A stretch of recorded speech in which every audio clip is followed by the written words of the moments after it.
조선 선조시대 임진왜란의 상처가 아직 채 아물지 않은 1590년대 후반의 한양. 궁궐은 끊임없는 긴장 속에 놓여 있었습니다.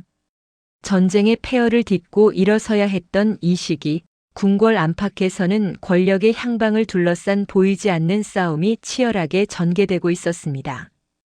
바로 이 혼란스러운 시기에 한 여인이 역사의 무대 중앙으로 조용히 걸어 들어오게 됩니다. 김계시, 본명조차 제대로 기록되지 않은 이 여인은 미천한 양반 가문 출신이었습니다.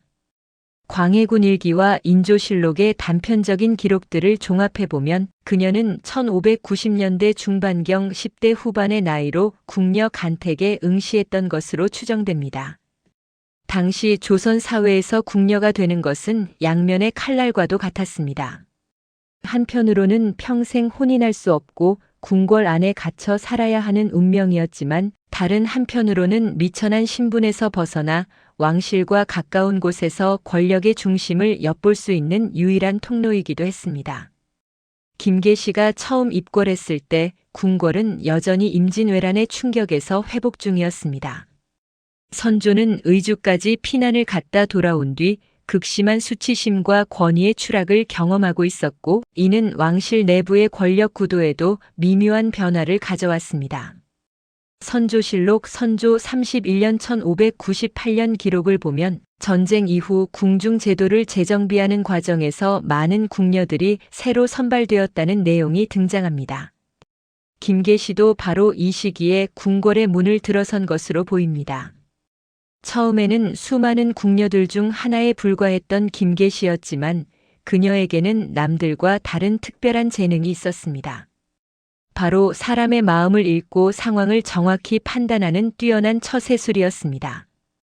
조선시대 궁중 생활을 기록한 궁중발기나 후대의 증언록들을 살펴보면 궁녀들의 세계는 겉으로는 엄격한 위계질서로 유지되었지만 그 내면에는 치열한 경쟁과 암투가 존재했습니다.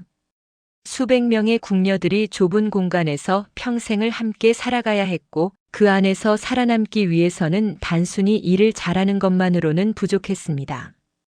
김계시는 이러한 궁중 정치의 미묘한 역학관계를 본능적으로 이해하고 있었습니다. 그녀는 자신보다 높은 상궁들에게는 완벽한 공손함을 보였고 동료 궁녀들에게는 적절한 친밀감과 거리감을 유지했으며 때로는 꼭 필요한 순간에만 자신의 재능을 드러냈습니다. 광해군 일기에 따르면 김계시는 특히 바느질과 자수에 뛰어난 솜씨를 가지고 있었다고 전해집니다. 그러나 그녀의 진짜 재능은 손재주가 아니라 왕실 사람들의 심리를 꿰뚫어보고 그들이 원하는 것을 정확히 제공하는 능력이었습니다. 입궐한 지 수년이 지난 1600년대 초반 김계시는 마침내 선조의 눈에 들게 됩니다. 광해군 일기 광해군 즉위년 1608년 기록에는 김계시가 이미 선조 말년에 승은을 입은 상궁이었다는 언급이 나옵니다. 당시 선조는 60세를 넘긴 노년이었고 임진왜란의 후유증과 세자 책봉 문제로 심신이 극도로 피폐해진 상태였습니다. 이런 선조에게 김계시는 단순한 시중을 드는 궁녀 이상의 존재가 되었습니다. 그녀는 왕의 외로움을 달래주는 대화 상대이자 복잡한 정치적 상황 속에서 왕이 의지할 수 있는 몇 안 되는 사람 중 하나였습니다. 선조의 총애를 받으면서 김계시의 지위는 급격히 상승했습니다. 일반 궁녀에서 나인 그리고 상궁의 반열에 오른 것입니다.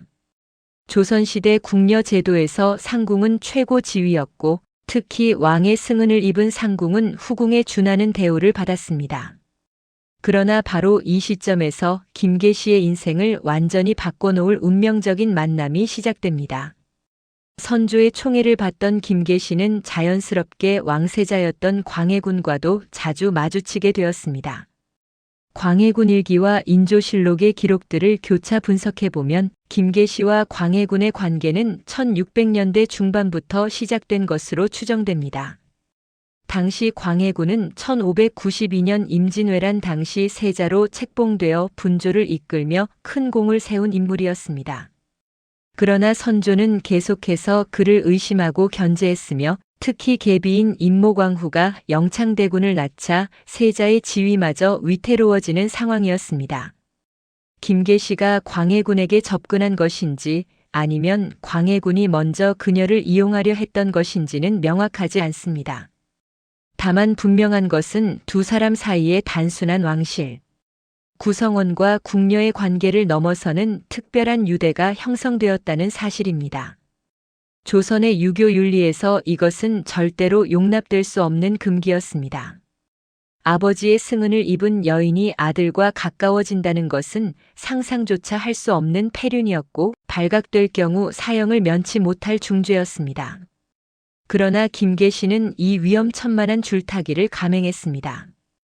인조실록 인조 1년 1623년 기록에는 인조 반정 후 김계시를 처형하면서 그녀의 죄목을 나열하는 부분이 나오는데 그 중에는 선왕의 승은 상궁으로서 세자와 부적절한 관계를 맺었다는 내용이 포함되어 있습니다. 물론 이것은 반정 세력이 김계시를 제거하기 위해 부풀린 측면도 있겠지만 동시에 두 사람의 관계가 당대에도 이미 문제가 되었음을 보여주는 증거이기도 합니다. 야사와 민간 기록들은 이 관계를 좀 더 낭만적으로 묘사합니다. 19세기에 편찬된 연려실 기술에는 김계시와 광해군의 이야기가 운명적 사랑으로 기록되어 있습니다. 고독한 세자와 궁궐에 갇힌 여인이 서로의 외로움을 이해하며 깊은 감정을 나누게 되었다는 것입니다. 그러나 역사가들은 이것이 순수한 사랑이었다기보다는 철저히 계산된 정치적 제휴였을 가능성이 높다고 봅니다. 광해군의 입장에서 김계시는 매우 유용한 존재였습니다. 그녀는 선조의 침전을 자유롭게 드나들 수 있었고 왕의 건강 상태와 심리 상태 그리고 무엇보다 중요하게는 선조가 세자 교체를 진지하게 고려하고 있는지를 실시간으로 파악할 수 있었습니다. 선조실록 선조 39년 1606년 기록을 보면 이 시기 선조는 영창대군을 세자로 책봉하려는 움직임을 보였고 이는 광해군에게는 생사가 걸린 문제였습니다. 조선의 역사에서 폐세자는 곧 죽음을 의미하는 경우가 많았기 때문입니다. 김계시는 선조의 비밀스러운 대화들, 대신들과의 논의 내용, 그리고 임모광후와 영창대군을 둘러싼 미묘한 정치적 움직임들을 광해군에게 전달했습니다.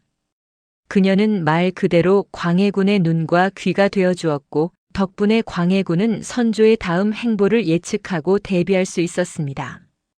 광해군 일기에는 광해군이 즉위 후 김계시에게 각별한 총애를 베푼 이유에 대해 세자 시절부터 충성을 다했기 때문이라는 언급이 나오는데 이것이 바로 그녀의 정보 제공 활동을 암시하는 것으로 해석됩니다. 동시에 김계시의 입장에서도 이것은 합리적인 선택이었습니다. 선조는 이미 노쇠했고 머지않아 광해군이 왕위에 오를 가능성이 높았습니다. 만약 자신이 단순히 선조의 승은 상궁으로만 남는다면 선조 사후에는 그저 선왕을 모셨던 늙은 상궁으로 잊혀질 것이 뻔했습니다. 그러나 미래의 왕인 광해군과 특별한 관계를 맺는다면 새로운 시대에도 권력의 중심에 머물 수 있었습니다. 1608년 2월 선조가 승하합니다. 선조실록에는 선조가 갑작스럽게 세상을 떠났다고 기록되어 있지만 당시부터 독살설이 끊임없이 제기되었습니다. 특히 인조 반정 후 반정 세력은 김계시가 광해군의 지시를 받아 선조를 독살했다고 주장했습니다. 이것이 사실인지는 역사적으로 명확히 밝혀지지 않았지만 적어도 김계시가 선조의 임종 과정에서 중요한 역할을 했다는 것만은 분명합니다. 선조의 승하와 함께 광해군은 마침내 조선의 15대 왕으로 즉위합니다. 그리고 김계시의 진짜 시대가 시작됩니다. 궁궐의 수많은 상궁들 중 하나였던 그녀는 이제 새로운 왕의 가장 측근한 신복이 되었습니다. 광해군은 즉위 직후부터 김계시에게 파격적인 신임을 보였고 이것은 곧 조정 전체를 술렁이게 만들었습니다. 광해군 일기 광해군 즉위년 기록을 보면 대신들이 한낱 궁녀에 불과한 자가 주상의 총애를 받아 권세를 부리고 있다며 우려를 표명하는 상소가 여러 차례 올라왔습니다. 그러나 광해군은 이러한 비판을 무시했습니다. 그는 김계시가 자신에게 얼마나 중요한 존재인지 누구보다 잘 알고 있었고 또한 그녀를 통해 궁중을 완벽하게 장악할 수 있었기 때문입니다. 김계시는 광해군이 왕이 된 후에도 후궁의 지위를 요구하지 않았습니다. 대신 그녀는 상궁으로 남기를 선택했습니다. 이것은 매우 전략적인 판단이었습니다. 만약 후궁이 되었다면 중전과 다른 후궁들, 그리고 왕실 종친들의 견제를 받았을 것입니다. 그러나 상궁으로 남음으로써 그녀는 공식적인 권력 구조 밖에서 실질적인 영향력을 행사할 수 있었습니다. 후궁보다 자유롭고 신하들보다 왕에게 가까웠던 그녀는 말 그대로 무명의 실세가 되었습니다. 궁궐 안에서 김계시의 위세는 날로 높아져 갔습니다. 다른 궁녀들은 물론이고 심지어 내시들조차 그녀 앞에서는 고개를 숙여야 했습니다. 궁중의 모든 인사권과 물자 분배가 그녀의 손을 거쳐갔고 왕의 일정과 누구를 만날지조차 김계시의 허락 없이는 결정되지 않았습니다. 조선시대를 연구한 사학자 이긍익의 연려실 기술에는 김계시가 궁중을 좌지우지하니 마치 또 하나의 왕이 있는 것 같았다는 기록이 남아 있습니다. 그러나 김계시의 이러한 권력 상승은 동시에 많은 적을 만들어내는 과정이기도 했습니다. 특히 서인 계열의 대신들은 김계시를 광해군 정권의 부패와 전횡을 상징하는 인물로 보기 시작했습니다. 그들의 눈에 김계시는 단순히 왕의 총애를 받는 궁녀가 아니라 나라를 망치는 간신이었습니다. 이렇게 김계시는 미천한 궁녀에서 왕의 가장 측근한 신복으로 그리고 조선 조정을 뒤흔드는 권력자로 변모해 갔습니다. 선조의 승은 상궁이었던 여인이 그의 아들인 광해군과 금기된 관계를 맺으며 권력의 사다리를 올라간 것입니다. 그러나 이것은 시작에 불과했습니다. 앞으로 그녀가 행사할 권력의 크기와 그로 인해 초래될 파국은 아직 아무도 예상하지 못하고 있었습니다. 낮은 신분에서 출발한 한 여인의 야망과 계산, 그리고 금기된 인연. 이 모든 것이 뒤엉켜 만들어낸 김계시의 이야기는 이제 본격적으로 펼쳐지려 하고 있었습니다. 권력의 정점을 향해 한 걸음씩 다가가는 그녀의 모습. 뒤로 역사는 이미 그녀의 비극적인 결말을 예고하고 있었습니다. 광해군 즉위 초기인 1608년부터 1610년대 중반까지 조선 궁궐에서는 전례 없는 현상이 벌어지고 있었습니다. 한 명의 상궁이 사실상 궁중의 모든 권력을 장악하고 심지어 조정의 인사와 정책에까지 깊숙이 관여하는 상황이 전개된 것입니다. 김계시는 이제 단순한 궁녀가 아니었습니다. 그녀는 광해군이라는 절대 권력자의 가장 가까운 곳에서 보이지 않는 통치를 실행하는 실세 중의 실세가 되어 있었습니다. 광해군 즉위 직후 조정에서는 김계시를 후궁으로 책봉하려는 움직임이 있었습니다. 광해군 일기 광해군 1년 1609년 3월 기록을 보면 일부 측근들이 상궁 김씨가 선왕 시절부터 큰 공이 있으니 마땅히 후궁의 반열에 올려야 한다는 상소를 올렸다는 내용이 나옵니다. 그러나 놀랍게도 김계시 본인이 이를 완강히 거부했습니다. 이것은 당시 궁중 사회를 잘 아는 사람이라면 누구나 고개를 갸우뚱할 만한 결정이었습니다. 승은을 입은 궁녀가 정식으로 후궁 책봉을 받는 것은 신분 상승의 절호의 기회였고 대부분의 궁녀들이 평생 꿈꾸는 일이었기 때문입니다. 후궁이 되면 궁호를 받고 독립된 처소를 갖게 되며 왕실의 일원으로서 공식적인 지위와 예우를 받게 됩니다. 그런데 김계시는 왜 이를 거부했을까요? 그녀의 판단은 지극히 전략적이었습니다. 조선시대 궁중 제도를 연구한 학자들의 분석에 따르면 김계시는 후궁의 지위가 가져올 제약을 정확히 꿰뚫어 보고 있었습니다. 후궁이 되면 공식적인 궁중 위계 속으로 편입되어 중전을 정점으로 하는 후궁 서열 체계 안에 갇히게 됩니다. 또한 후궁은 종친과 외척 세력의 견제를 받아야 하고 특히 자신보다 높은 지위의 후궁이나 중전의 눈치를 봐야 하는 위치였습니다. 반면 상궁으로 남으면 어떨까요?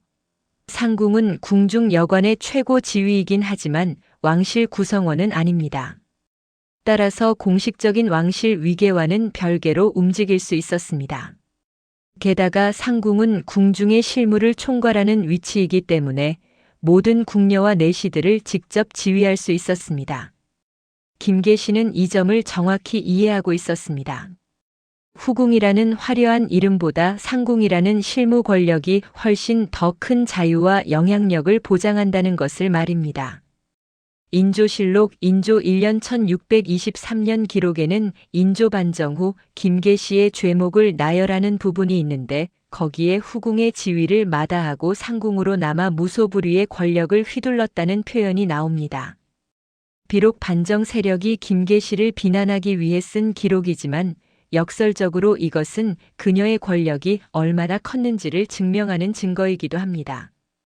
광해군은 김계시의 이러한 선택을 전폭적으로 지지했습니다. 그 역시 김계시가 공식적인 왕실 구성원이 되는 것보다 자신만이 통제할 수 있는 측근으로 남아있는 것이 더 유용하다고 판단했기 때문입니다. 이렇게 해서 김계시는 무명의 실세라는 독특한 위치를 확보하게 됩니다.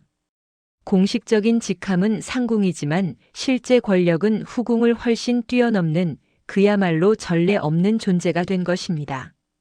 1610년대에 접어들면서 김계시의 권세는 더욱 공고해졌습니다.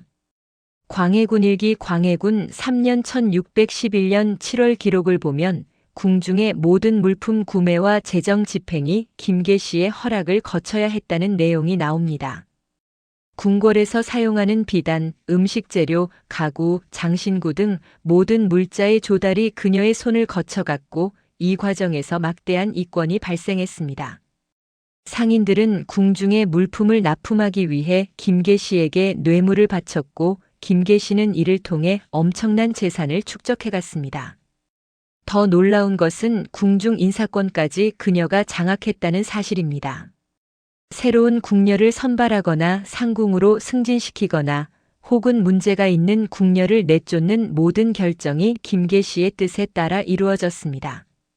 조선시대 궁중 생활을 기록한 궁중발기의 여러 필사본들을 종합해보면 당시 궁녀들은 김계시를 왕 이상으로 두려워했다고 합니다. 왕은 직접 대면할 일이 거의 없었지만 김계시는 매일 그들의 일거수일투족을 감시하고 평가했기 때문입니다. 내시들도 예외는 아니었습니다. 조선시대 궁중에서 내시와 궁녀는 별도의 체계로 운영되었지만 김계시의 경우는 달랐습니다. 광해군 일기 광해군 5년 1613년 기록에는 상궁 김씨가 내시들의 인사에까지 관여하고 있다는 대신들의 비판이 실려 있습니다. 실제로 광해군은 중요한 내시 임명 전에 김계시의 의견을 물었고 그녀가 반대하는 인물은 절대 요직에 앉힐 수 없었습니다. 그러나 김계시의 권력은 여기서 그치지 않았습니다. 더욱 충격적인 것은 그녀가 궁궐방, 즉 조정의 정치에까지 깊숙이 관여했다는 사실입니다. 인조실록 인조 원년 기록에는 김계시가 대신들의 임명과 파면에 영향을 미쳤다는 내용이 나옵니다. 물론 그녀가 직접 인사를 결정할 수는 없었지만 광해군의 귓속말이 되어 특정 인물을 추천하거나 비난함으로써 간접적인 영향력을 행사했습니다. 당시 조정은 크게 북인, 서인, 남인으로 나뉘어 치열한 권력 다툼을 벌이고 있었습니다. 광해군은 주로 북인 세력을 중용했는데 김계시는 이러한 정치 구도를 정확히 파악하고 있었습니다.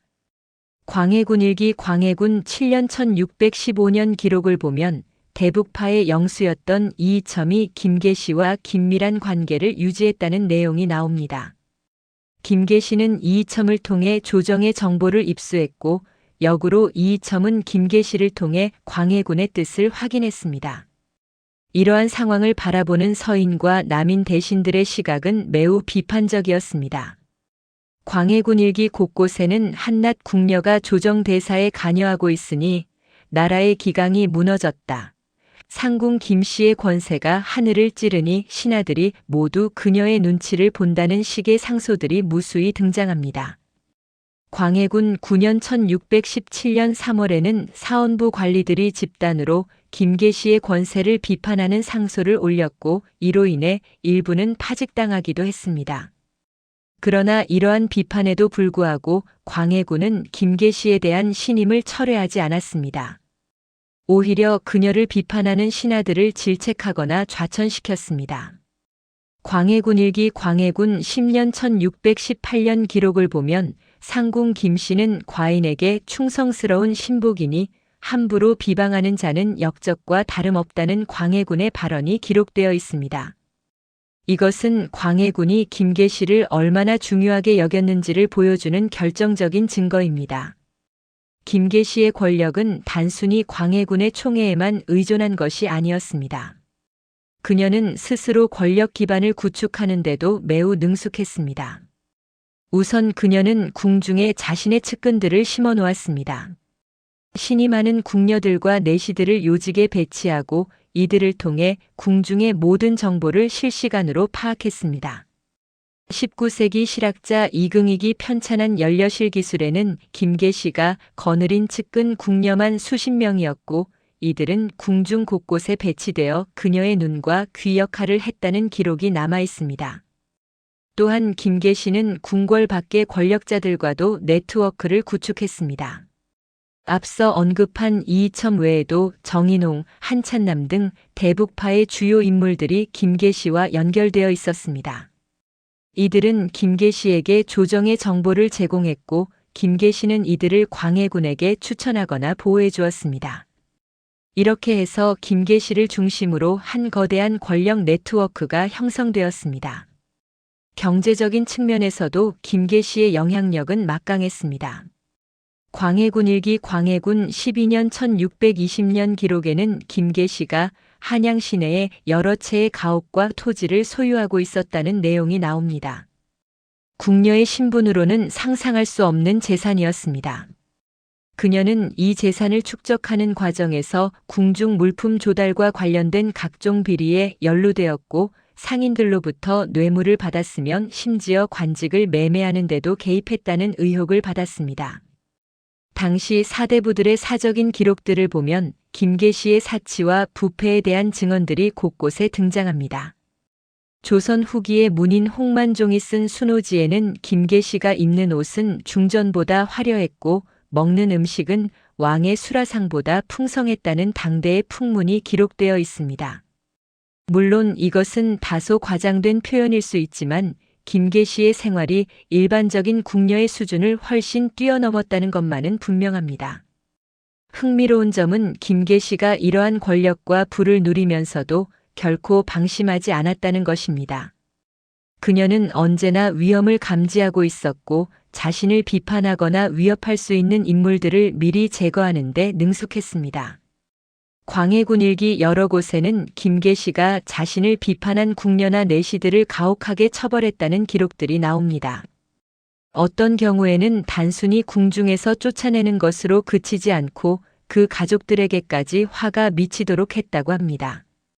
1610년대 중반을 지나면서 김계시의 권력은 절정에 달했습니다. 궁중에서는 광해군이 낮의 왕이라면 김계시는 밤의 왕이라는 말이 나돌았습니다. 왕이 공식적으로 조정을 다스리는 동안 김계시는 보이지 않는 곳에서 실질적인 권력을 행사한다는 의미였습니다. 실제로 광해군의 많은 결정들 뒤에는 김계시의 조언과 영향이 있었습니다. 그러나 권력의 정점에 오른 김계시를 바라보는 시선은 결코 우호적이지 않았습니다. 조정의 대신들은 그녀를 요부로, 간신으로, 나라를 망치는 역적으로 보기 시작했습니다. 민간에서도 김계시에 대한 부정적인 소문들이 퍼져나갔습니다. 일부 야사에는 김계시가 무당을 불러 광해군을 홀렸다거나 저주와 주술을 사용했다는 황당한 이야기들까지 등장합니다. 물론 이러한 이야기들은 대부분 근거 없는 소문이었지만 그만큼 당대 사람들이 김계시를 두려워하고 증오했다는 것을 보여줍니다. 특히 서인 세력은 김계시를 광해군 정권의 부패와 폭정을 상징하는 인물로 낙인 찍었습니다. 그들의 눈에 김계시는 단순히 권세를 부리는 궁녀가 아니라 왕을 조종하고 나라를 어지럽히는 악의 화신이었습니다. 이러한 인식은 훗날 인조 반정의 명분을 만드는데 중요한 역할을 하게 됩니다. 김계시 본인은 이러한 비판과 적의를 얼마나 인식하고 있었을까요? 그녀가 남긴 직접적인 기록이 없기 때문에 정확히 알 수는 없지만 당대의 여러 정황들을 종합해보면 김계시는 자신의 위치가 얼마나 위태로운지 잘 알고 있었던 것 같습니다. 그래서 그녀는 더욱 광해군에게 집착했고 자신의 권력을 공고히 하기 위해 더욱 과감한 행동들을 감행하게 됩니다. 이렇게 1610년대의 김계시는 조선 역사상 유례없는 권력을 가진 궁녀로 군림했습니다. 상궁이라는 공식적으로는 낮은 지위였지만 실질적으로는 후궁은 물론이고 일부 대신들보다도 큰 영향력을 행사했습니다. 그녀는 궁중의 모든 것을 장악했고 조정의 정치에까지 깊이 관여했으며 막대한 재산을 축적했습니다. 무소불위의 실세, 이것이 바로 이 시기 김계시를 가장 정확하게 표현하는 말이었습니다. 그러나 역사는 권력의 정점에 오른 자에게 결코 안락함을 허락하지 않습니다. 김계시의 권세가 높아질수록 그녀를 끌어내리려는 세력들의 증오와 분노도 함께 커져갔습니다. 그리고 머지않아 김계시는 자신의 권력을 유지하기 위해 더욱 위험하고 파괴적인 정치적 모험을 감행하게 됩니다.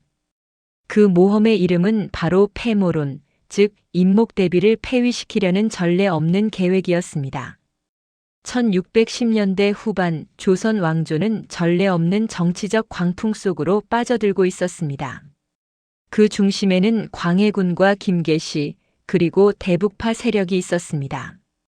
이 시기 벌어진 일련의 사건들은 조선 역사상 가장 충격적이고 비극적인 장면들로 기록되었고 김계시는 이 모든 참사의 핵심 인물로 지목되었습니다. 광해군 즉위 초기부터 가장 큰 정치적 뇌관은 바로 인목대비와 영창대군의 존재였습니다. 인목대비는 선조의 계비로서 광해군에게는 계모였습니다. 그녀가 낳은 영창대군은 선조의 적자였기에 서자 출신인 광해군의 정통성에 잠재적 위협이 되는 존재였습니다. 광해군 일기 광해군 즉위년 1608년 기록을 보면 즉위 직후부터 이미 조정 내에서 영창대군의 처우를 둘러싼 미묘한 긴장이 감돌고 있었음을 알 수 있습니다. 광해군 5년 1613년 마침내 첫 번째 비극이 터집니다. 이른바 개추곡사라 불리는 대규모 영모 사건이 발생한 것입니다. 광해군 일기 광해군 5년 3월부터 시작된 이 사건의 기록을 보면 처음에는 칠서의 옥사라는 작은 사건으로 시작되었습니다. 그러나 대북파의 핵심 인물인 이이첨과 정인홍이 이 사건을 정치적으로 확대시키면서 결국 영창대군을 영모의 배후로 지목하는 엄청난 사태로 번졌습니다. 당시 8살에 불과했던 영창대군이 영모를 꾸밀리 만무했습니다. 그러나 대북파는 영창대군 주변의 외척 세력, 특히 김제남 등을 역적으로 몰아 처형했고 결국 영창대군 역시 강화도로 유배되었습니다. 광해군 일기 광해군 5년 6월 기록에는 영창대군이 강화도에서 온돌방에 갇혀 불에 그을려 죽었다는 충격적인 내용이 기록되어 있습니다. 겨우 8살의 어린 왕자를 이렇게 잔인하게 죽인 것입니다. 이 끔찍한 사건에서 김계시는 어떤 역할을 했을까요? 공식 기록인 광해군 일기에는 김계시가 개추곡사에 직접 관여했다는 명확한 증거가 나오지 않습니다. 그러나 인조 반정 후 작성된 인조실록 인조 원년 1623년 4월 기록을 보면 반정 세력이 김계시를 처형하면서 그녀의 죄목 중 하나로 영창대군을 해하는데 깊이 관여했다는 내용을 명시하고 있습니다. 역사학자들은 김계시가 개추곡사의 직접적인 주동자는 아니었지만 광해군이 이 사건을 묵인하고 추진하도록 영향을 미쳤을 가능성이 높다고 봅니다. 연려실 기술의 기록에 따르면 김계시는 광해군에게 영창대군이 자라나면 반드시 화근이 될 것이라며 끊임없이 경고했다고 합니다. 광해군의 입장에서 김계시는 가장 신뢰하는 측근이었고 그녀의 말은 곧 광해군의 결정에 직접적인 영향을 미쳤습니다. 영창대군의 죽음은 조선 사회에 엄청난 충격을 주었습니다. 아무리 정치적 이유가 있다 하더라도 8살 어린아이를 그렇게 잔인하게 죽이는 것은 유교 윤리에 정면으로 위배되는 행위였습니다. 특히 서인과 남인 계열의 사대부들은 이 사건을 광해군 정권의 폭정을 보여주는 결정적 증거로 받아들였습니다. 광해군 일기 광해군 5년 7월부터 12월까지의 기록을 보면 수많은 대신들이 영창대군의 죽음을 둘러싸고 탄핵 상소를 올렸고 이 과정에서 많은 관리들이 파직되거나 유배되었습니다. 그러나 더 큰 충격은 이제부터 시작이었습니다. 영창대군을 제거한 후 광해군과 대북파 세력은 다음 목표로 인목대비를 겨냥했습니다. 광해군 6년 1614년부터 본격적으로 제기되기 시작한 패모론, 즉 인목대비를 왕비의 지위에서 폐위시키자는 주장은 조선 왕조 500년 역사를 통틀어 가장 충격적인 정치적 사건 중 하나였습니다. 광해군 일기 광해군 6년 2월 기록을 보면 대북파의 영수 이이첨이 처음으로 인목대비 폐위를 언급하는 상소를 올립니다. 그는 인목대비가 개축옥사에 연루되었다고 주장하며 대비의 지위를 박탈해야 한다고 강력히 요구했습니다. 이것은 조선의 유교 윤리에서 상상조차 할 수 없는 주장이었습니다. 아무리 죄가 있다 하더라도 선왕의 비를, 그것도 현왕의 어머니를 폐위시킨다는 것은 천륜을 거스르는 대역죄나 다름없었습니다. 그러나 놀랍게도 광해군은 이 주장을 받아들였습니다. 광해군 6년 4월 마침내 인목대비가 대비의 지위에서 폐위되고 서궁, 즉 경운궁의 서쪽 별궁에 유폐되는 사건이 발생합니다. 광해군 일기의 이 부분 기록은 사관의 분노와 비통함이 생생히 드러나 있습니다. 이는 삼강오륜이 무너지는 일이요, 하늘이 무너지고 땅이 꺼지는 변고다라는 표현까지 나옵니다. 패모론의 추진 과정에서 김계시의 역할은 매우 컸습니다. 인조실록 인조 원년 기록에는 김계시가 대비 폐위의 주모자로 명시되어 있습니다. 또한 조선 후기의 야사를 모은 동야휘집에는 더욱 구체적인 내용이 나옵니다. 김계시가 광해군에게 대비가 주상을 시기하고 영창대군을 옹립하려 했으니 이를 그냥 두면 큰 화가 될 것이라며 끊임없이 패모를 부추겼다는 것입니다. 김계시가 왜 이렇게 적극적으로 패모론을 추진했을까요? 여기에는 여러 가지 이유가 있었습니다. 첫째, 인목대비는 김계시의 권력을 견제할 수 있는 유일한 왕실 인물이었습니다. 인목대비가 살아있는 한 그녀는 언제든 광해군에게 김계시를 제거하라고 요구할 수 있었습니다. 둘째, 김계시는 선조의 승은 상궁이었던 자신의 과거가 인목대비에게 약점으로 잡힐 것을 두려워했습니다. 인목대비는 선조의 정실 부인이었고 김계시는 선조의 총애를 받은 궁녀였습니다. 이 관계 자체가 김계시에게는 항상 불안 요소였습니다. 패모론이 실행되는 과정에서 김계시는 직접적으로 인목대비를 괴롭혔다는 증언들이 여러 기록에 남아 있습니다. 개축일기는 인목대비가 서궁에 유폐되어 있을 때 직접 쓴 일기로 여기에는 당시의 참혹한 상황이 생생히 기록되어 있습니다. 광해군 8년 1616년 기록을 보면 궁녀들이 와서 온갖 모욕을 주고 음식도 제대로 주지 않는다는 내용이 나오는데 역사학자들은 이 궁녀들이 김계시의 지시를 받아 움직였을 것으로 추정합니다. 더욱 충격적인 것은 광해군 10년 1618년에 벌어진 사건입니다. 광해군 일기 광해군 10년 3월 기록에는 궁녀들이 서궁에 불을 지르려 했다는 내용이 나옵니다. 다행히 불은 큰 화재로 번지지 않았지만 이것은 명백히 인목대비를 죽이려는 시도였습니다. 인조실록에는 이 방화 사건의 배후로 김계시가 지목되어 있습니다.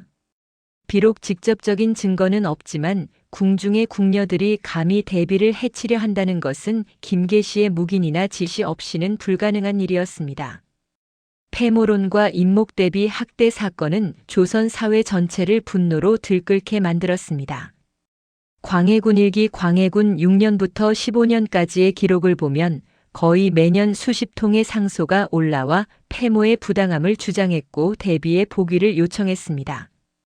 그러나 광해군은 이러한 상소를 올린 신하들을 가혹하게 처벌했습니다. 파직, 유배, 심지어 사형에 처해진 신하들도 많았습니다. 특히 김집, 정온 등의 선비들은 목숨을 걸고 폐모의 부당함을 주장했습니다.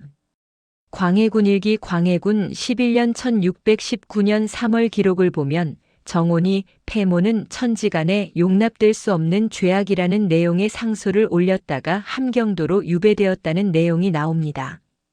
이렇게 목숨을 걸고 간언한 신하들의 숫자는 수십 명에 달했습니다. 민간에서도 분노는 극에 달했습니다.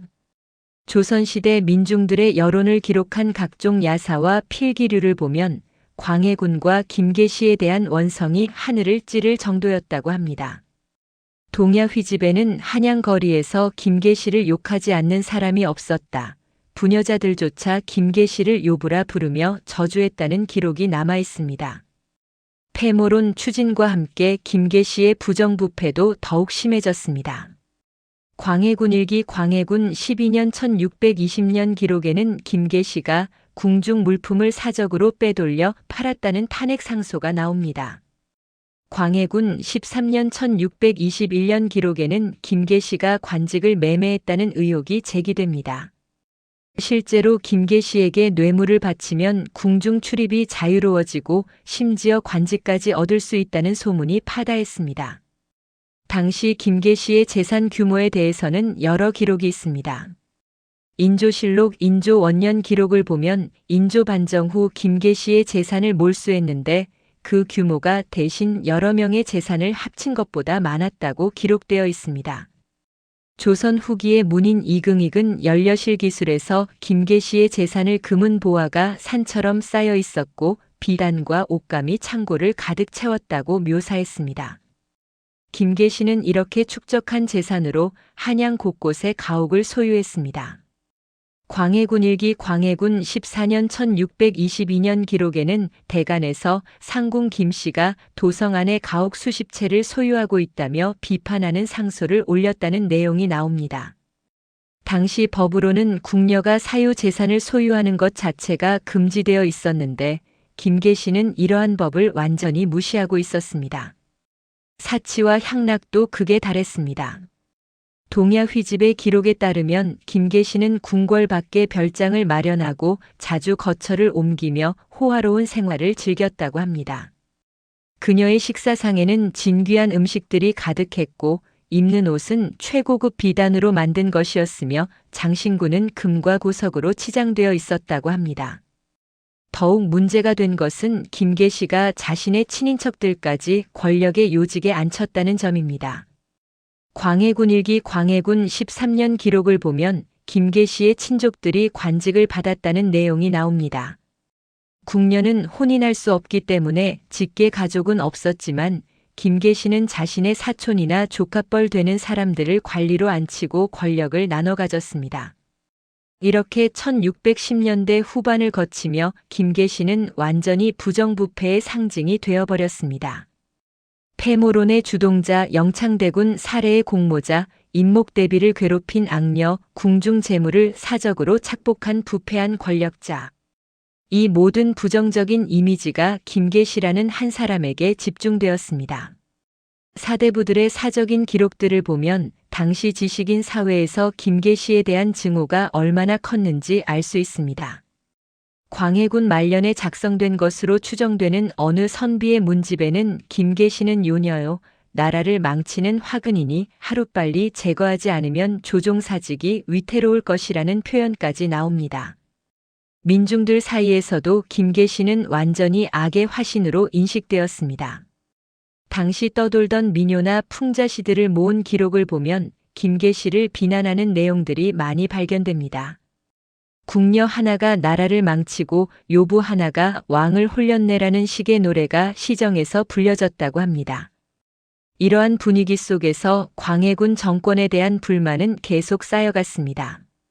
폐모론, 영창대군 살해, 임목대비 학대, 그리고 김계시로 대표되는 궁중의 부패와 사치.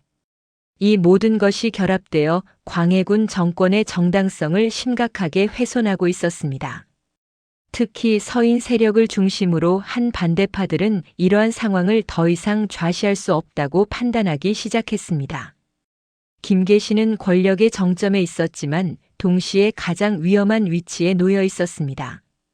그녀를 향한 증오와 원망은 이제 단순히 한 개인에 대한 감정을 넘어서 광해군 정권 전체를 무너뜨릴 수 있는 정치적 에너지로 축적되고 있었습니다. 폭풍전야의 정적 속에서 조선 왕조는 거대한 변혁의 순간을 향해 조금씩 다가가고 있었습니다. 1620년대에 접어들면서 광해군 정권을 둘러싼 정치적 긴장은 임계점에 도달하고 있었습니다. 김계시의 권세는 여전히 막강했지만 그 권력의 기반은 이미 곳곳에서 균열을 보이기 시작했습니다. 패모론과 영창대군 사례로 촉발된 사대부들의 분노, 극심한 부패로 인한 민심 이반, 그리고 무엇보다 광해군의 외교 정책 실패가 복합적으로 작용하며 정권의 붕괴를 예고하고 있었습니다. 광해군 14년 1622년을 전후하여 조정의 분위기는 극도로 험악해졌습니다. 광해군 일기 광해군 14년 정월 기록을 보면 사헌부와 사간원에서 연일 김계시를 비판하는 상소가 쏟아져 들어왔습니다. 상궁 김씨가 권세를 농단하여 국가의 기강이 무너졌으니 하루빨리 궁중에서 내쫓아야 한다는 내용의 상소가 한 달에도 수차례씩 올라왔습니다. 특히 주목할 만한 것은 이제 김계시를 비판하는 목소리가 서인 세력에만 국한되지 않았다는 점입니다. 광해군을 지지했던 북인 세력 내부에서도 김계시의 전횡을 우려하는 목소리가 나오기 시작했습니다. 광해군 일기 광해군 14년 7월 기록에는 북인 계열의 한 대신이 김계시의 권세가 지나쳐 주상의 명성을 해치고 있다며 우회적으로 비판하는 상소를 올렸다는 내용이 나옵니다. 이것은 김계시의 권력 기반이 흔들리기 시작했음을 보여주는 중요한 징후였습니다. 그러나 김계시는 이러한 비판들을 오히려 더욱 강경하게 억압하는 방식으로 대응했습니다. 광해군에게 영향력을 행사해 자신을 비판하는 관리들을 가혹하게 처벌하도록 했습니다. 광해군 일기 광해군 14년 9월 기록을 보면 김계시를 비판한 사간원 정원이 파직당하고 외지로 유배된 사건이 기록되어 있습니다. 같은 해 11월에는 한 성균관 유생이 김계시를 비판하는 상소를 올렸다가 곤장을 맞고 투옥되는 일까지 벌어졌습니다. 이러한 강압적인 대응은 오히려 역효과를 낳았습니다. 김계시에 대한 증오는 더욱 깊어졌고 사대부들 사이에서는 김계시를 제거하지 않으면 나라가 망한다는 위기의식이 팽배해졌습니다. 조선 후기의 학자 이긍익이 편찬한 연려실 기술에는 이 시기를 김계시의 악행이 극에 달해 천지가 노하고 귀신이 울었다고 표현하고 있습니다. 광해군 15년 1623년 초 김계시를 향한 공격은 더욱 조직적이고 집요해졌습니다. 광해군 일기 광해군 15년 정월부터 3월까지의 기록을 보면 거의 매일 김계시 탄핵 상소가 올라왔습니다. 이 상소들은 단순히 김계시의 권세를 비판하는 수준을 넘어서 그녀의 구체적인 비리와 범죄 행위들을 낱낱이 열거하기 시작했습니다. 광해군 15년 2월에 올라온 한 상소를 보면 김계시의 죄목이 10가지 조목으로 정리되어 있습니다. 첫째, 선왕의 승은 상궁으로서 현왕과 부적절한 관계를 맺은 죄.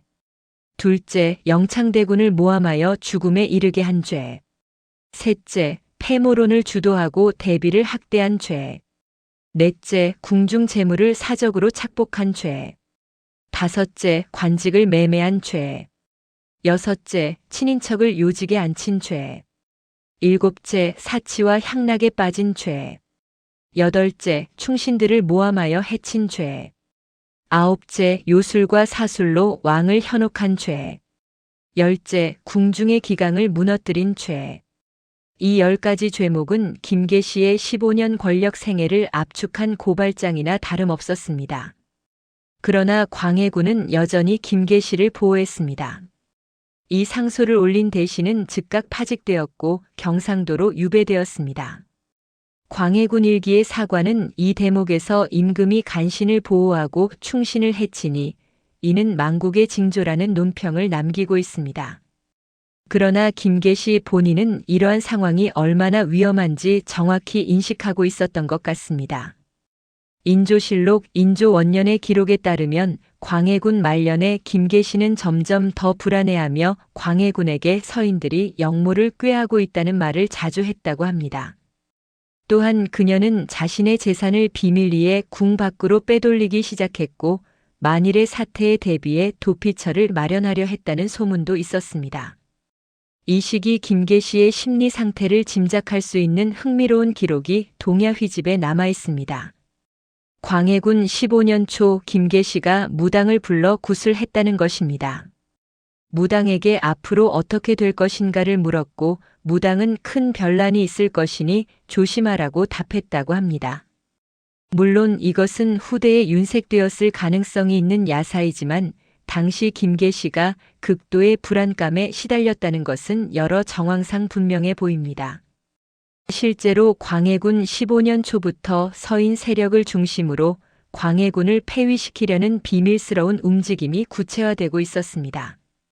인조 반정의 핵심 인물들인 이귀, 김유, 이괄, 김자점 등은 이미 몇 년 전부터 은밀히 접촉하며 거사를 준비하고 있었습니다. 인조실록 인조원년 기록을 보면 이들은 광해군 13년 1621년경부터 본격적으로 반정을 모의하기 시작했다고 나옵니다. 반정 세력이 거사를 결심하게 된 데는 여러 가지 이유가 있었습니다. 물론 패모론과 영창대군 사례가 가장 큰 명분이었지만 광해군의 외교 정책도 중요한 요인이었습니다. 광해군은 명나라와 후금 청나라 사이에서 중립 외교를 펼쳤는데 이것은 당시 조선 사대부들의 입장에서는 용납할 수 없는 배신 행위였습니다. 광해군 일기 광해군 7년 1615년 이후의 기록들을 보면 광해군의 외교 정책을 둘러싼 조정 내 논란이 격화되는 과정이 상세히 기록되어 있습니다. 특히 광해군 12년 1620년에 발생한 심화 전투 사건은 결정적이었습니다. 광해군은 명예 요청으로 군대를 파병했지만 비밀리에 강옥립 장군에게 상황을 보아 후금에 항복하라는 지시를 내렸습니다. 실제로 강옥립은 후금에 항복했고 이 소식이 조선에 전해지자 사대부들은 경악했습니다. 광해군 일기 광해군 12년 3월 기록을 보면 이는 명을 배신하는 것이니 만고에 없는 수치라는 신하들의 상소가 빗발쳤습니다. 광해군의 이러한 실리 외교는 오늘날의 관점에서는 현명한 판단으로 평가받지만 당시 조선 사대부들에게는 명분을 저버린 배신 행위였습니다. 그리고 이것은 광해군 정권의 정당성을 더욱 약화시키는 요인이 되었습니다. 서인 세력은 패모론이라는 윤리적 명분에 더해 명나라 배신이라는 외교적 명분까지 확보하게 되었습니다. 광해군 15년 1623년 초 반정 세력의 준비는 거의 완료 단계에 접어들었습니다. 인조실록에 따르면 이들은 능양 군훗날에 인조를 새로운 왕으로 추대하기로 결정하고 거사 일자를 3월 중으로 잡았습니다. 능양군은 선조의 손자로 정통성 면에서 광해군보다 우위에 있다고 주장할 수 있는 인물이었습니다. 이 시기 궁중 분위기도 심상치 않았습니다. 광해군 일기 광해군 15년 2월과 3월 기록을 보면 광해군이 자주 병을 호소하며 조회를 거르는 일이 많아졌다고 나옵니다. 또한 밤마다 악몽에 시달렸다는 기록도 있습니다. 광해군 본인도 어렴풋이 위기를 감지하고 있었던 것 같습니다. 김계시 역시 불안감이 극에 달했습니다. 동야휘집의 기록에 따르면 이 시기 김계시는 거의 광해군의 곁을 떠나지 않았다고 합니다. 밤낮으로 광해군을 시중들며 혹시라도 자신에게 불리한 조치가 내려지지 않을까 전전긍긍했습니다. 또한 궁중의 모든 출입을 더욱 엄격히 통제하고 수상한 움직임이 있는지 감시를 강화했습니다. 광해군 15년 3월 초 김계시는 광해군에게 서인들이 역모를 꾀하고 있다는 소문이 있다며 경고했다고 합니다. 그러나 구체적인 정보는 없었고 광해군도 이를 단순한 소문 정도로 치부했습니다. 인조실록에는 만약 이때 광해군이 김계시의 경고를 진지하게 받아들였다면 반정을 막을 수 있었을지도 모른다는 후대 사관의 논평이 나옵니다. 그러나 역사는 이미 되돌릴 수 없는 방향으로 흘러가고 있었습니다. 반정 세력은 거사 직전까지 철저히 비밀을 유지했습니다. 참여 인원을 최소한으로 제한하고 정보 유출을 막기 위해 거사 당일까지도 구체적인 계획을 일부 핵심 인물들만 알고 있었습니다. 인조실록 인조원년 3월 기록에는 반정 준비 과정이 상세히 기록되어 있는데 이들의 치밀함과 결기가 생생히 드러나 있습니다. 광해군 15년 3월 중순 한양 곳곳에서 이상한 소문들이 돌기 시작했습니다. 곧 큰일이 벌어질 것이라는 막연한 소문들이었습니다. 광해군 일기 광해군 15년 3월 10일 기록을 보면 시전 상인들 사이에서 불안한 분위기가 감돌아 장사를 하지 않고 문을 닫는 가게들이 많았다고 합니다. 민간의 직감이 정치적 변화를 예감하고 있었던 것입니다. 궁중에서도 긴장감이 고조되었습니다. 김계시는 궁녀들과 내시들에게 평소보다 더 엄격한 경계 태세를 지시했습니다. 궁문의 출입을 더욱 철저히 검사하고 야간에는 순찰을 강화했습니다.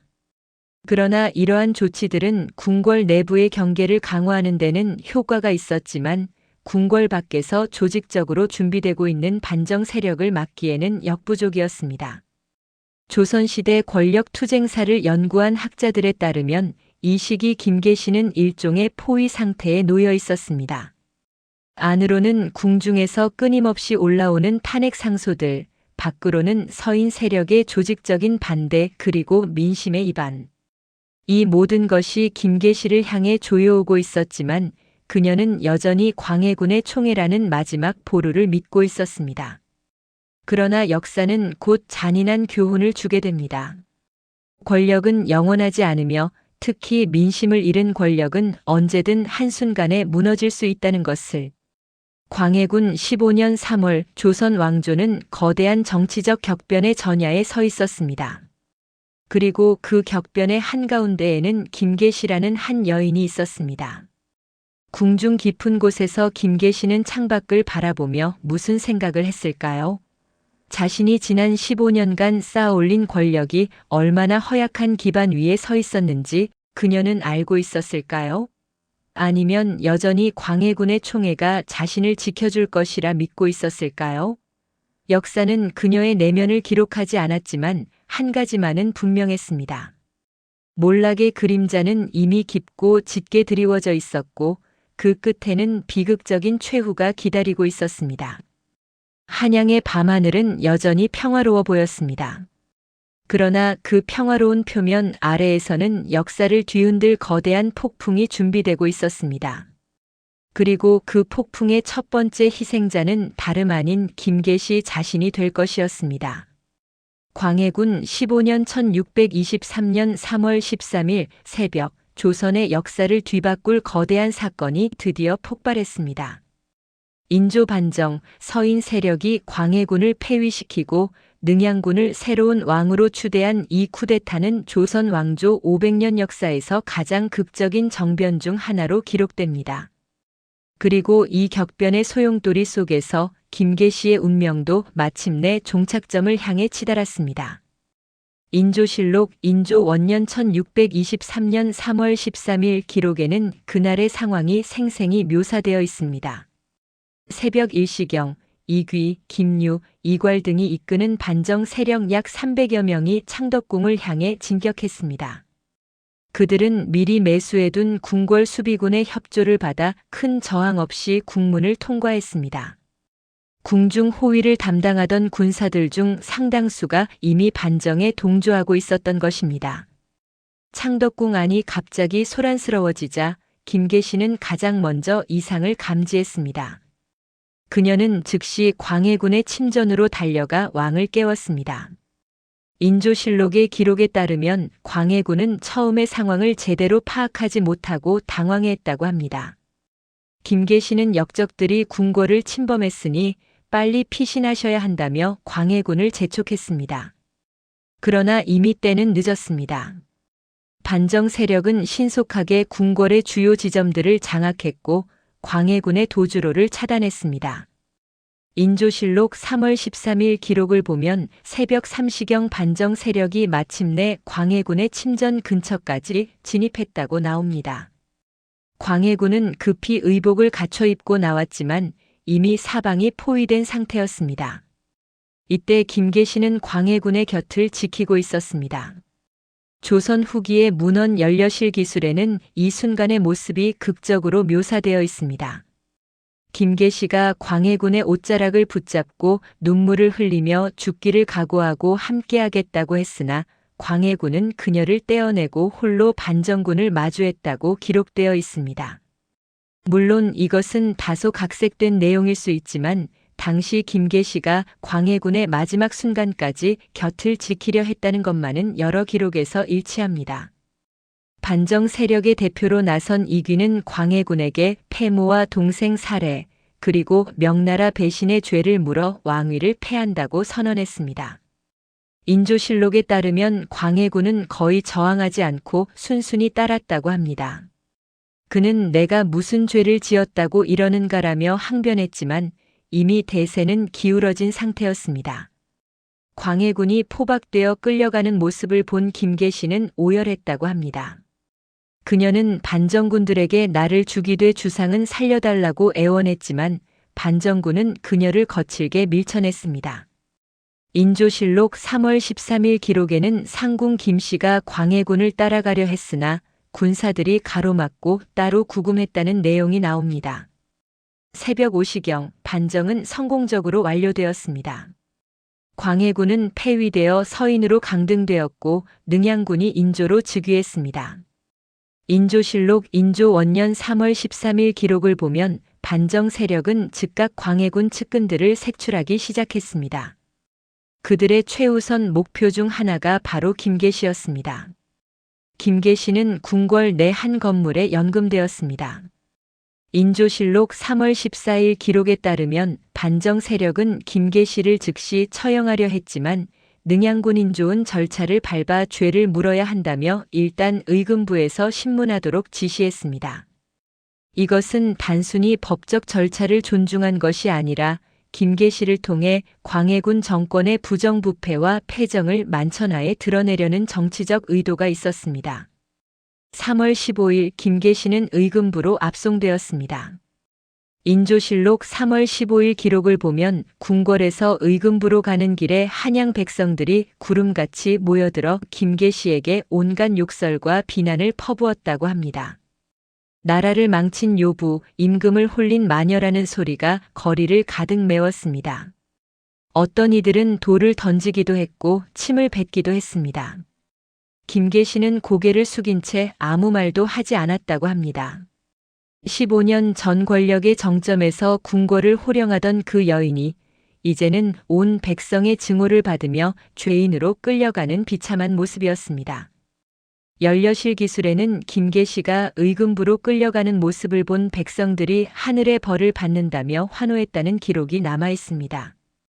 의금부에서의 신문은 가혹했습니다. 인조실록 3월 16일부터 18일까지의 기록을 보면 김계시에게 모두 15가지 죄목이 적용되었습니다.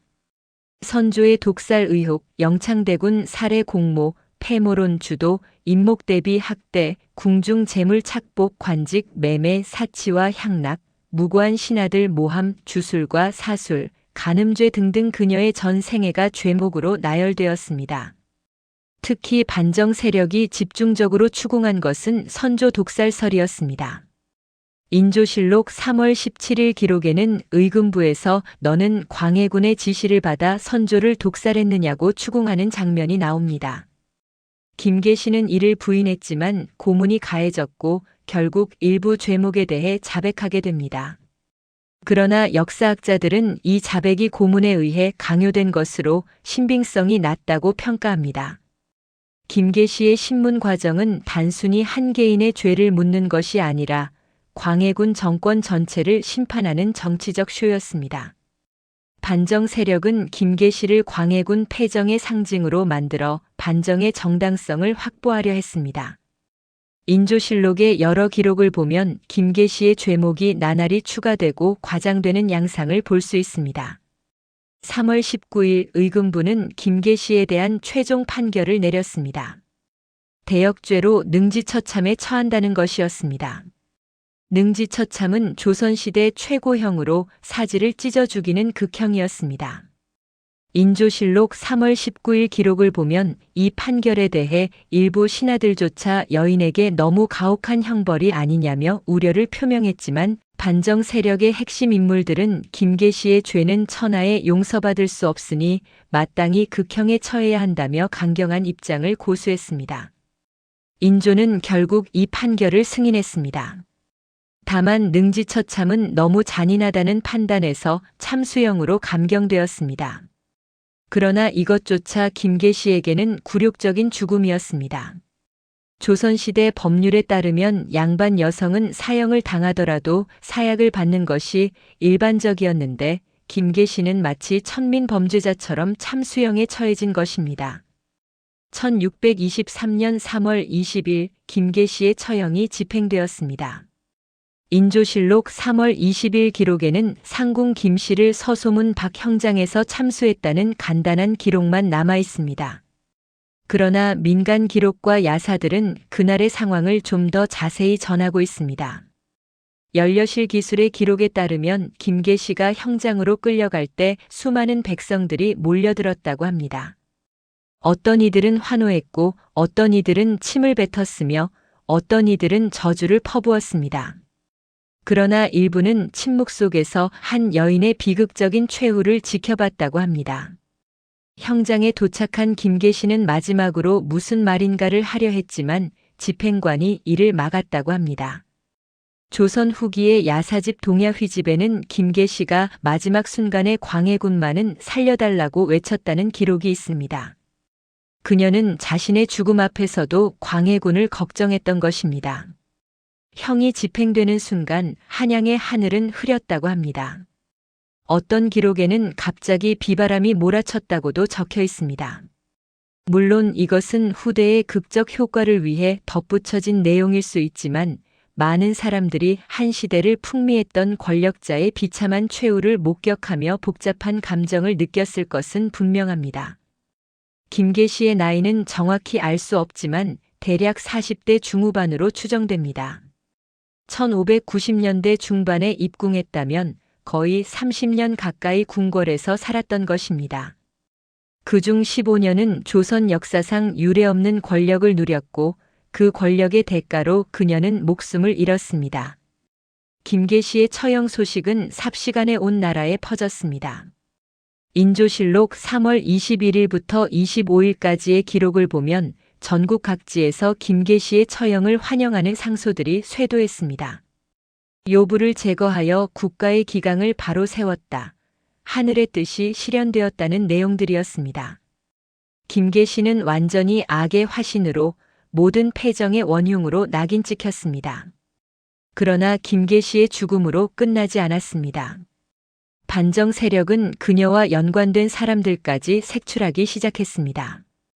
김계시의 친인척들, 그녀와 가까웠던 궁녀들과 내시들, 그리고 그녀에게 뇌물을 바쳤던 관리들까지 모두 처벌의 대상이 되었습니다. 인조실록 3월 하순부터 4월까지의 기록을 보면 김계시 관련자로 지목되어 처형되거나 유배된 사람이 수십 명에 달했습니다. 김계시의 재산도 모두 몰수되었습니다. 인조실록 4월 기록에는 김씨의 재산을 조사하니 그 규모가 엄청났다는 내용이 나옵니다. 한양 시내의 가옥들, 토지, 금은보화, 비단과 옷감, 장신구 등 헤아릴 수 없을 만큼 많았다고 합니다. 이 재산들은 국고로 귀속되었고 일부는 반정 공신들에게 분배되었습니다. 한편 폐위된 광해군은 강화도로 유배되었습니다. 인조실록 인조원년 4월 기록을 보면 광해군이 강화도로 떠나기 전 김계시는 어떻게 되었느냐고 물었다는 내용이 나옵니다. 그에게 김계시가 이미 처형되었다고 전하자 광해군은 한참을 말없이 있다가 그것도 운명이었을 것이라고만 말했다고 합니다. 광해군은 그 후 18년을 더 살다가 1641년 제주도에서 생을 마감했습니다. 김계시의 죽음은 단순히 한 개인의 비극이 아니었습니다. 그것은 권력의 무상함 그리고 역사의 냉혹함을 보여주는 상징적 사건이었습니다. 낮은 신분에서 시작해 왕의 총애를 받으며 권력의 정점에 올랐던 여인이 결국 민심을 잃고 비참하게 최후를 맞이한 것입니다. 후대 역사가들은 김계시를 어떻게 평가했을까요? 대부분의 조선시대 사서들은 그녀를 부정적으로 기록했습니다. 인조실록은 물론이고 연려실기술, 동야휘집 같은 야사들도 김계시를 요부, 간신, 나라를 망친 여인으로 묘사합니다. 특히 유교 이념이 지배하던 조선 사회에서 궁녀 신분으로 정치에 개입하고 막강한 권력을 휘둘렀던 김계시는 용납될 수 없는 존재였습니다. 그러나 현대의 역사학자들은 좀 더 복합적인 시각으로 김계시를 바라봅니다. 물론 그녀의 부패와 패정 가담은 분명한 사실입니다. 하지만 동시에 그녀는 남성 중심의 조선 사회에서 여성으로서 할 수 있는 최대한의 권력을 획득했던 인물이기도 합니다. 그녀의 정치적 수완과 생존 능력은 시대를 초월해 인정받을 만합니다.